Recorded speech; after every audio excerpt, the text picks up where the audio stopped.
A White House riding high on a wave of ambition is setting up a series of inevitable tests of whether Joe Biden is promising more than he can deliver.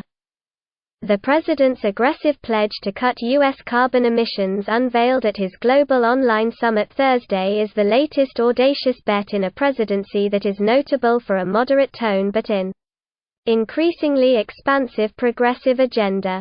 The scale of Biden's plans that he will try to sell to the nation in an address to Congress marking his first 100 days next week shows his determination to use the apex of his power to forge a legacy as a generational reformer. Some admirers have already put him in the company of great Democratic presidents like Franklin Roosevelt and Lyndon Johnson.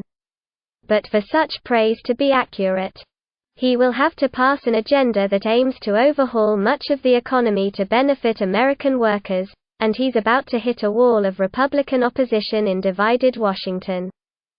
So while the president has enjoyed a fast start, remarkable success in accelerating vaccines to fight the pandemic, and with signs the economy is stirring, real questions are mounting over his capacity to follow through.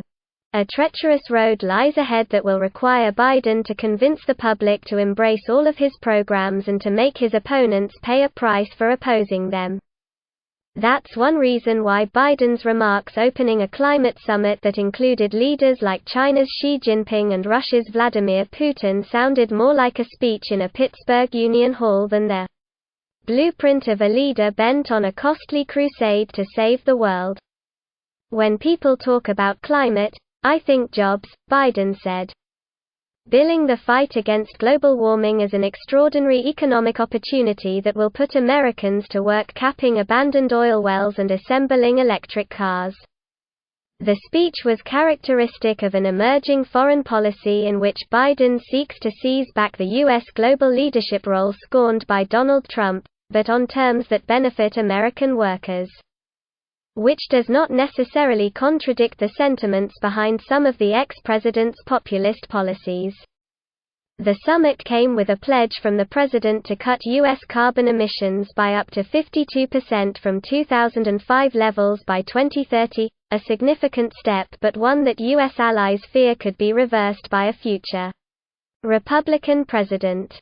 The new climate promise follows Biden's $1.9 trillion COVID-19 rescue law, passed with only Democratic votes, and a $2 trillion package that reinvents the definition of infrastructure. Next week, that proposal, which is already meeting fierce GOP opposition, is expected to be complemented by an American Family Plan that could hit $1.5 trillion.